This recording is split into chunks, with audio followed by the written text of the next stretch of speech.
Yang lainnya semua saya maafkan. Yang dua, saya nggak bisa berkata apa-apa sebelum dia bertobat dan menyelesaikan urusannya sendiri. Ini Rajab nih, Rajab bulannya Allah, Syahrullah. Banyak istighfar. Banyak istighfar bulan ini. Ya, banyak istighfar bulan-bulan ini. Dan banyak memaafkan. Saya pun insya Allah akan membuka diri. Saya minta maaf kepada setiap kalangan yang dalam setiap kesempatan pasti saya banyak salahnya, saya minta maaf. Ya, kalau ada yang perlu diselesaikan silahkan datang. Jangan bicara di belakang. Kalau di belakang tuh saya nggak tahu. Datang pada saya. Udah pasti saya nggak tahu kalau di belakang itu. Ya, jadi kalau Anda punya persoalan dengan saya atau dengan siapapun, jangan di belakang, nggak akan nyampe, Joni. Datang bicara, selesai. Daripada Anda bingung sendiri, nyampein sana, nyampein sini, Anda pusing sendiri. Akhirnya Anda kumpulin maksiat, gak selesai-selesai dosanya. Dan Anda ajak orang lain berjamaah dosa. Mendingan datang.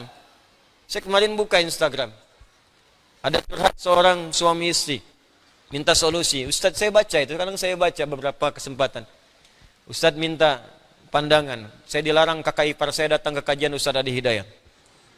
Katanya ustadznya ajarannya radikal.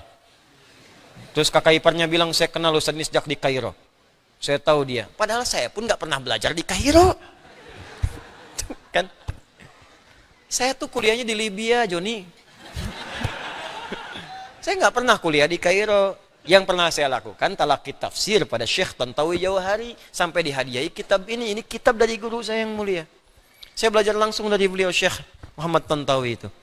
Saya belajar dari beliau, saya ikuti sampai ke Iskandaria. Yang tahu saya di situ cuma 3 orang. Ya, tiga-tiganya sahabat saya, Sandi Rizki. Ya, kemudian Biogen Akbar, Ikhwan Nugraha, itu teman-teman saya semua.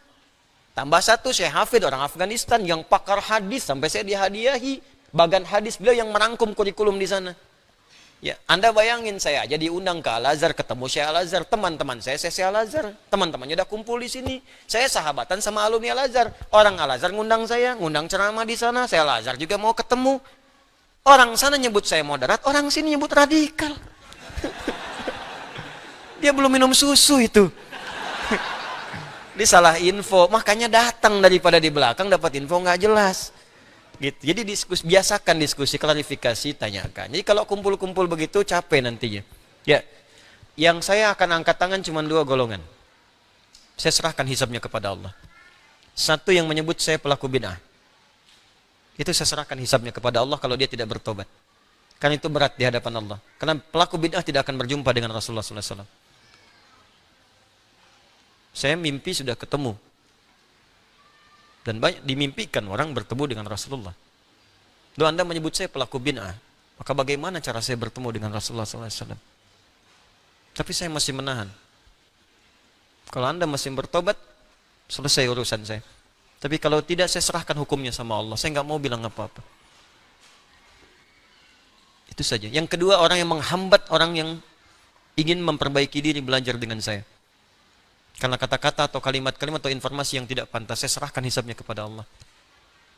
Ya, yang lainnya semua saya maafkan. Yang dua, saya nggak bisa berkata apa-apa sebelum dia bertobat dan menyelesaikan urusannya sendiri. Karena berat bagi saya. Kalaupun memaafkan, tapi kalau menghambat orang ini disebut pelaku zalim. Al-Baqarah 114. Wa man azlamu mimman mana'a masajidallahi ayyudhkara fiha ismuhu wa sa'a fi kharabiha. Siapa orang paling zalim, disebut oleh Allah paling zalim di muka bumi, yang menghambat orang lain untuk mendapatkan zikir di masjid. Di antara zikir itu belajar, sholat, belajar, taklim itu zikir. Ada orang menghambat orang lain, kamu jangan taklim, kamu jangan belajar, dia begini, sementara dia nggak tahu hakikat yang sebenarnya. Allah menyebut makhluk itu paling zalim.